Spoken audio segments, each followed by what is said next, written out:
प्रताप सिंह अरकवंती जी, आप उत्तर प्रदेश अरकवंती समाज के प्रदेश अध्यक्ष हैं। स्वामी प्रसाद मौर्य ने जो बड़े नेता रहे हैं बीजेपी के भी और इस समय समाजवादी पार्टी में है, उन्होंने रामचरितमानस को लेकर बहुत ही बड़ी टिप्पणी की है कि इस पर बैन लगना चाहिए। क्या कहेंगे पूरे मामले पर? पत्रकार महोदय जी, आज हमारे देश के एक महान सपूत सुभाष चंद्र बोस जी की जयंती है। उनको हम श्रद्धा सुमन अर्पित करते हुए, क्योंकि उनके संघर्षों की बदौलत आज हम आजाद देश में रह रहे हैं। अब उनकी टिप्पणी, स्वामी प्रसाद मौर्य जी की टिप्पणी के बारे में अगर हमारे नेता सुभाष चंद्र बोस, चंद्रशेखर आजाद, सरदार भगत सिंह, इन लोगों ने बहुत बड़ी कुर्बानी न दी होती तो आज शायद स्वामी प्रसाद मौर्य जी ऐसी टिप्पणी करने की तो बात छोड़ो दूर, अंग्रेजों की गुलामी कर रहे होते। और मेरे ख्याल से जो स्वामी प्रसाद मौर्य जी ने कहा है, मैंने उस टिप्पणी को बहुत बढ़िया तरीके से देखा है। उन्होंने कहा रामचरितमानस पर बैन होना चाहिए। देश को तो संविधान चलाता है, लेकिन मैं डंके की चोट पर कह रहा हूं कि परिवार को चलाने के लिए, समाज को चलाने के लिए रामचरितमानस भी संविधान है।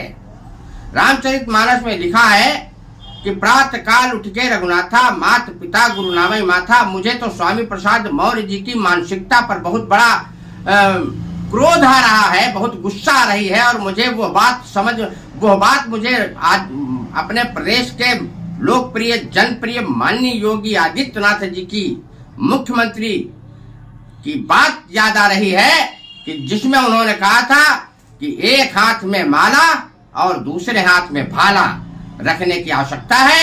माला तो हम समाज को एक नया मार्गदर्शन देने के लिए, बिगड़े लोगों को मार्गदर्शन देने के लिए, अपनी आत्मा के लिए, अपने परिवार को तारने के लिए माला की जरूरत पड़ेगी। और ऐसे स्वामी प्रसाद मौर्य जैसे आताताई या हमारे बागेश्वर धाम सरकार आदर परम पूज्य शास्त्री जी पर जिन लोगों ने इस तरीके की टिप्पणी की, ऐसे लोगों के लिए हम चाहते हैं कि भाला की जरूरत बहुत सख्त है। और हिंदू समाज से एक आज सख्त रूप से चेतावनी देना चाह रहा हूं कि जिंदाबाद जिंदाबाद जिंदाबाद जिंदाबाद जिंदाबाद जिंदाबाद भीड़ में लगाने से बेहतर है वाक्य रूपी भाला का प्रयोग होना चाहिए। वाक्य रूपी भाला, मैं देख रहा हूं कि भारतीय जनता पार्टी में भी लोग थोड़ा कभी कभी कमजोरियां, जैसे स्वामी प्रसाद मौर्य ने कहा कि रामचरितमानस पर बैन लगना चाहिए, रामचरितमानस ठीक नहीं है, तो मैं भारतीय जनता पार्टी से अनुरोध करना चाह रहा हूं कि उनकी पुत्री संघमित्रा जो सांसद है, आखिर क्यों पड़ी है सांसद होकर के भाजपा में, उनको समझाना चाहिए, उनको देखना चाहिए। स्वामी प्रसाद मौर्य का जवाब भारतीय जनता पार्टी के प्रदेश अध्यक्ष महोदय जी, मुख्यमंत्री महोदय जी, भारतीय जनता पार्टी के लीडरों को जाकर के उनकी पुत्री को ही उनके मुकाबले में खड़ा किया जाना चाहिए। पता चले कि बाप बिटिया मलाई खा रही है और बाप भाजपा की बुराई कर रहा है, भाजपा के हिंदुत्व की बुराई कर रहा है, तो ये सब दोनों बातें नहीं चलेंगी। एक स्पष्ट नजरिया होना चाहिए। जो अगर कहीं कोई हमारे हिंदू धर्म शास्त्रों पर, मैं तो कह रहा हूं कि बहुत से लोग आजकल ज्ञान पेलते घूम रहे हैं, बहुत बड़ा बड़ा ज्ञान दे रहे हैं, बहुत बड़े बड़े ज्ञानी मैं देख रहा हूं। अभी बंद कमरों में बैठ करके मीटिंगें करते हैं लोग और वहां जिंदाबाद जिंदाबाद कर देते हैं। सड़क पर जब कोई व्यक्ति हमारे हिंदुत्व पर आरोप लगाता है तो पता नहीं कैसे निर्लज्ज, इतने बेशरम बेहया लोग सुन लेते हैं। स्वामी प्रसाद मौर्य जी ने जिस समय कहा था, इसी हरदोई में कहा था कल, तो लोगों को चाहिए था ये कि वहां उनको पकड़ करके तुरंत उनको वैसा सबक सिखा देते, क्योंकि उनमें इतनी हिम्मत आ गई कि वो भारतीय जनता पार्टी में भी रहे। उनकी बिटिया भारतीय जनता पार्टी में है और भारतीय जनता पार्टी के माध्यम से, वो बिटिया के माध्यम से बच भी रहे हैं। अन्यथा समाजवादी पार्टी के मुखिया अखिलेश यादव जी का तो ये आधिकारिक बयान हो सकता है, क्योंकि पार्टी ने उनको, स्वामी प्रसाद मौर्य जी को बहुत बड़ा नेता अपने माना है। तो अखिलेश जी को या तो उन्हें निकालना चाहिए या अखिलेश जी को भी स्पष्ट रूप से एक्सेप्ट करना चाहिए कि मौर्य जी जो कह रहे हैं वो सही कह रहे हैं। और बाकी हमारे 2024 में चुनाव होंगे, 2024 में चुनाव होंगे, कोई जवाब दे न दे, हमारे जैसे लोग, हमारे जैसे बहुत से लोग जवाब देंगे और उनकी बिटिया को भी जहां कहीं लड़ रही होगी वहां से हराने का काम करेंगे। स्वामी प्रसाद मौर्य को उनकी औकात बताने का काम करेंगे। और अगर अखिलेश जी ने कोई स्पष्ट रूप से आधिकारिक रूप से स्वामी प्रसाद मौर्य के लिए कुछ नहीं कहा या उनको माफी मांगने के लिए नहीं कहा, मैं तो कह रहा हूं उनको माफी मांगनी चाहिए, उनको माफी मंगवानी चाहिए। अखिलेश यादव जी को जो राष्ट्रीय अध्यक्ष है उनका फर्ज बनता है कि स्वामी प्रसाद मौर्य से कहें कि बहुसंख्यक समाज के लिए आप इस तरीके की बात करते हैं, उसके लिए आप माफी मांगो। उनको ये बात कहनी चाहिए। और अगर नहीं कहते हैं तो माफ कीजिएगा, 1, 2, 3 सीटें आपकी हैं, आप इस लायक भी नहीं रहेंगे कि लोकसभा में जाकर के कहीं बैठ सको या विधानसभा में कहीं बैठ सको। तो मैं साफ तौर पर कहना चाह रहा हूं, हिंदू समाज को अब बहुत चुप रहने की जरूरत नहीं है। स्पष्ट रूप से भगवान के सहारे होकर के, भगवान के धर्म के सहारे होकर के धर्म को बचाने के लिए माला और भाला दोनों की आवश्यकता है। अगर भाला न रखो तो वाक्य रूपी भाला जरूर रखो, ताकि इसे आताताई ज्यादा बात न कर सके। एक सवाल कर रहे हैं आपसे, सवाल यही है कि जो क्या राजनीतिक ये स्टैंड चलेगा कि जो भी कहना है किसी भी धर्म के ऊपर कह लिया जाए और बाद में माफी मांग ली जाए? देखिए ऐसा है, हम सनातनी धर्म को मानने वाले लोग हैं। मेरा अपना स्पष्ट मानना है और मैंने सदग्रंथों में भी देखा है। मैं रामायण पढ़ता हूं, मैं गीता का भी बहुत अध्ययन किए हूं। मैं पहले भगवान को मानता हूं, भगवान जो करते हैं वही होता है। भगवान श्री कृष्ण जी ने कुरुक्षेत्र के मैदान में कहा था कि हे पार्थ, तू मुझे इन आंखों से नहीं देख सकता है, हे पार्थ तू मुझे इन जिह्वा से मेरा नाम नहीं ले सकता है, मेरे कानों से मेरी बात नहीं सुन सकता है। तो देखिए, भगवान जो सर्व विश्व को चलाता है, सबको रखता है, मैं भगवान की बातों को मानने वाला व्यक्ति हूँ। इंसान तो बदलता रहता है गिरगिट की तरीके से। मैंने इसी व्यक्ति को देखा, स्वामी प्रसाद मौर्य को मैंने बहुत बढ़िया तरीके से देखा कि ये पहले बसपा में हुआ करते थे, फिर उसके बाद भाजपा में आए तो राम जी के गुण गाने लगे, बसपा में गए तो किसी और के गुण गाने लगे, सपा में आए तो अनग्रह रूप से किसी धर्म। मैं उनको चुनौती देना चाह रहा हूं कि वो जाकर के इस्लाम धर्म के बारे में अनर्गल बात करें। मैं उनको खुली चुनौती देता हूं ऐसे लोगों को जो इस्लाम धर्म के बारे में जाकर के कुछ कहे। उदयपुर में एक कन्हैया राठौर की हत्या जिस तरीके से हुई थी, अगर इनकी 1 घंटे के अंदर हत्या न हो जाए, इनकी 1 घंटे के अंदर दूसरे धर्म के लोग इनको न मार डालें, तो ये बच नहीं सकते हैं। इतना स्पष्ट रूप से कोई कहने वाला भी नहीं है। लेकिन मैं स्पष्ट रूप से कहता हूं कि मैं दिन 4 रहूं न रहूं, मैं दिन 4 रहूं न रहूं, पर अपने धर्म का मान न गिरने दूंगा, अपने धर्म का मान न गिरने दूंगा।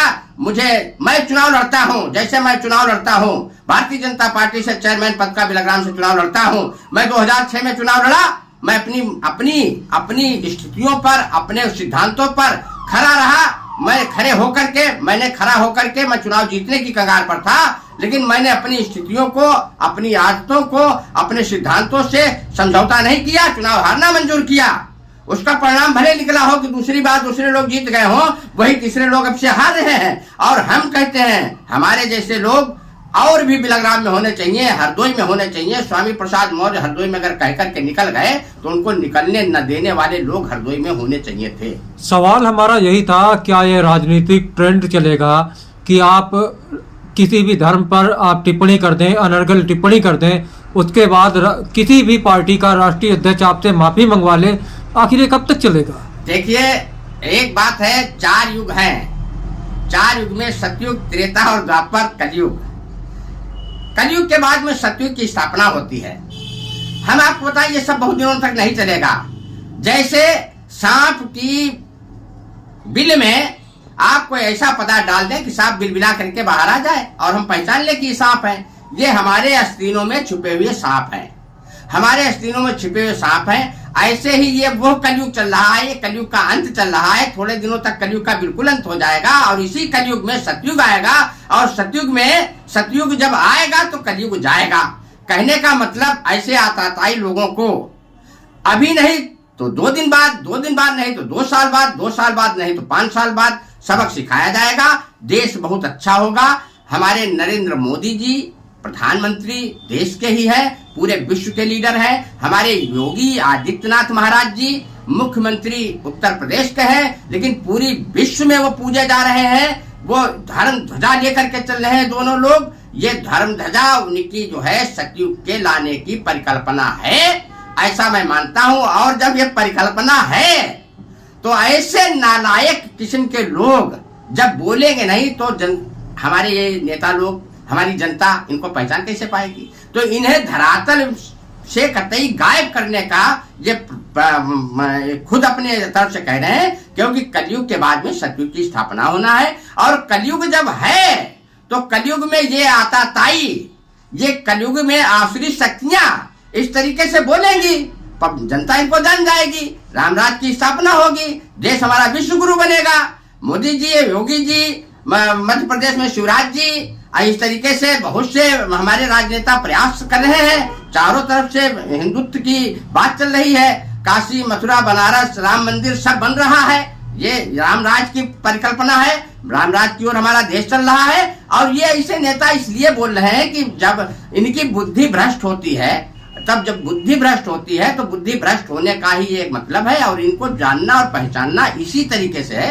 ये एक रूप है कि अगर हम जानेंगे नहीं कि ये आदमी किस प्रकार का है तो हम उसको बहिष्कार कैसे करेंगे, उसको हम जमींदोज कैसे करेंगे, उसको हम राजनीतिक पटल से कतई गायब कैसे करेंगे। तो ये लोग इसलिए बोलेंगे और ये बोलते भी रहेंगे और बोलते रहेंगे। हजारों हजार बार हिंदुत्व को मिटाने का प्रयास इस धरती पर किया गया।